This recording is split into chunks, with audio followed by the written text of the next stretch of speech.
everyone, welcome to Mahi's Wonder World. Today I'm going to show you the Mahi's 9-month food recipe. See how she is doing drama. But really she liked it. After he ate, he enjoyed it a lot. See her smile, she is laughing.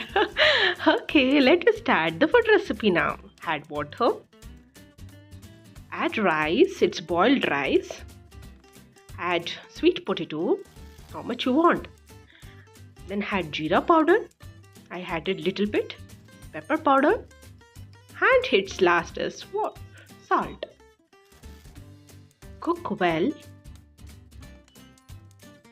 After cook, then it transfer to the grinder.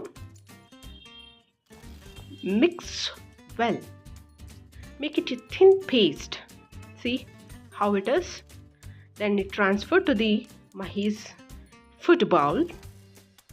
Add 2 tablespoons of ghee.